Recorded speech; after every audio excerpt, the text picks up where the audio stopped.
It was a very impressive match in terms of the intensity that they played with from minute 1 through minute 90. Just, you honestly, in matches, I've been there where you feel the wave of pressure and you're thinking, oh, we're suffocating. How do we get out? So your team starts to just play long balls to get out and move the lines up, and you say, okay, now we're gonna just press and try and defend and figure out how does that counterbalance work. But for Atalanta to keep up that intensity and Leverkusen to try to continue to play through it when it wasn't working, just played right into Atalanta's hands. I thought you would have some experienced leaders like a Granit Xhaka to say to the team, enough is enough. We're playing too low. There's no outlets. We're not being able to get Frimpong into space. We're not able to find Grimaldo. We didn't use the width at all, and it never changed. So from that standpoint, it was truly disappointing, and it was truly excellent from Atalanta's side, how they approached, and they said, we're going to show you we're not losing any duels. They won every single duel. It was second really ball impressive. as well. Frimpong, what was most telling to me was Atalanta achieved something that not too many teams achieve. Only twice, I think, one was on that Ederson tackle on Frimpong, was Frimpong played in behind. And that doesn't even count because Ederson won it. So once Frimpong was played in behind, every other time it was either a ball over the top and he had to, Frimpong, who's this tall, had to hold somebody down.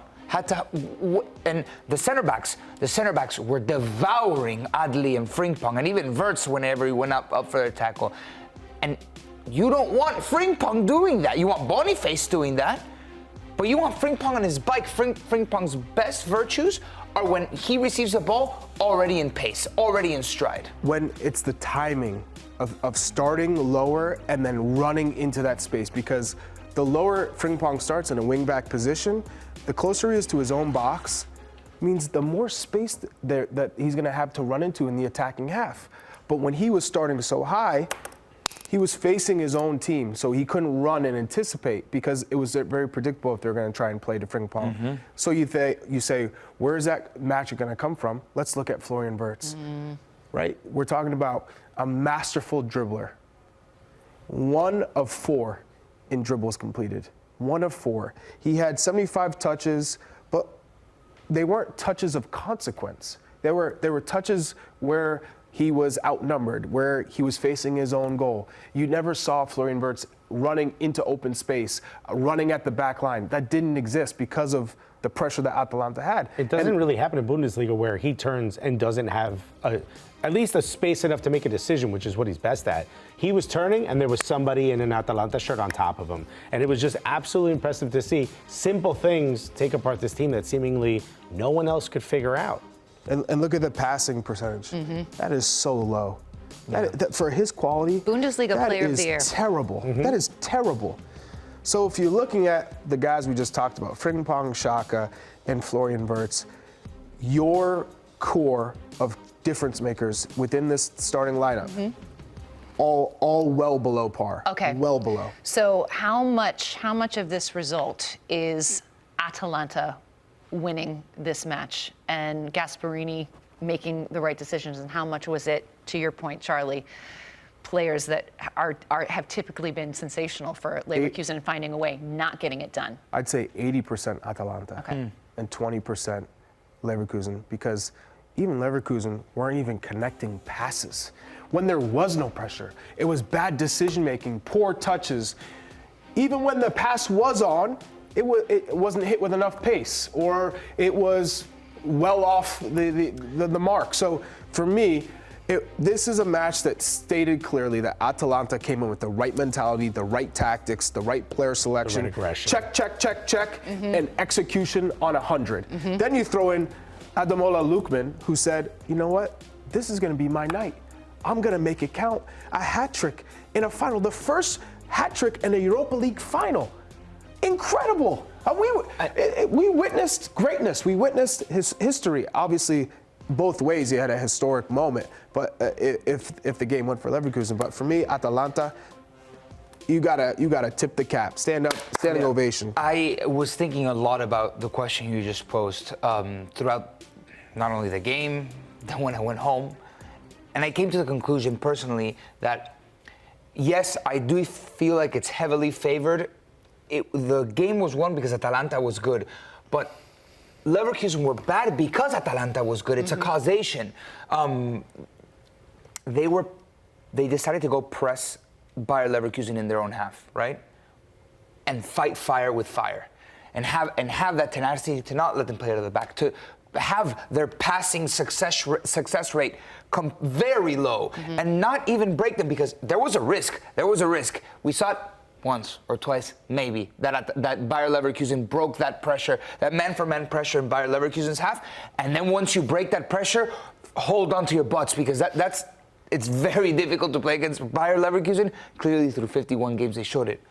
But they rarely got out of the pressure. If they did, they fouled. Rare. And then if they did, they fouled. They disrupted the them. perfect game. So I was going to say 70-30, but you convinced me 80-20. Yeah, I'll accept both. I think they're right. I think a lot more credit for me goes to how Atalanta came out and played. They showed it at Anfield, aggression, win your individual battles. They did that from the get. Those old school coaches that used to say things like, be the first to foul, be the first to take a shot on goal, yada, yada, yada. That seemed like exactly what they did. They came out and imposed themselves early, and I don't think Leverkusen expected that, and they certainly didn't know how to answer it. And shouts to Lookman, who before the hat trick, he was the first African player to get a brace in a European final. I mean, also London-born, could have chose to play for England that's right. instead of Nigeria. Played for the amount youth of teams. talent coming out of England is absolutely incredible. And this kid is absolutely, for the career he's had, to jump from different leagues, going around trying to find a place where he can call home. He's got that now in Atalanta. Do you know when the last hat trick in a European final was? Um, And who had it? 70s. 70s, I think. No? 80s? I know Puskás had two. Jupp Heynckes?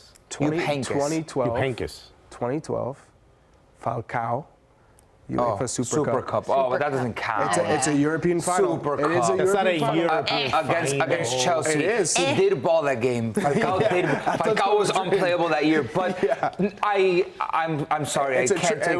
Jupp Heynckes is the correct answer. It's a trick question. How do you feel? So trick now answer is this what it crazy, this 51 match unbeaten streak. I mean, Bayer Leverkusen still holds the record for the longest unbeaten streak ever for a European club. But now that it's over, and losing, snaps 100%. But losing in this final, does it take the shine off what they've done a bit for you? It doesn't. No. It doesn't place them as high on the pedestal as we all assume they would be of course, historically. 100%. But in terms of what they were able to accomplish this season, to go a full Bundesliga season, knock Bayern Munich off the pedestal and say, no, this is our first Bundesliga title, like, let's do it. For me, to do that in their fashion, that's never going to change. The result didn't do that for me. They needed to go clean sweep the whole season to be recognized as, like, okay, one of the top teams of all time. Just to be considered in that conversation with the other great treble-winning sides. What Bayer Leverkusen did to win the Bundesliga, it was superlative. Yes. But it does take a dent in the reel that I filmed, that I had ready to be on Saturday. Is this the best season ever? To grasp that moment of history. I said football is a cruel mistress. You made fun of me. But I looked up exactly the meaning. It says someone who's in a position of power and is unkind or unfair to those who are in a weaker position. And maybe it's not exact, but football can sometimes be really unkind and unfair, just to the history books. Crazy. A moment of potential brilliance, gone, and replaced with a different. I think the narrative, though, for Atalanta and winning this first trophy, kind of, I was sad to see this streak end, but I was also so very happy for this Atalanta side, who are giant killers. Think about their road to winning this Europa League final. They took down some really, really big clubs. That loss with Liverpool doesn't feel as bad. It doesn't. Honestly, that's 100% true. They earned this trophy. So You got to do us all a favor, though. Can props. you get your dad in some jeggings and a puffer coat? The fact that this man, again, I know we're harping on it, the fact that this man wore denim to a cup final is so my father. Like, I was like, this literally is my father. You have no idea. Oh, it just made me so happy.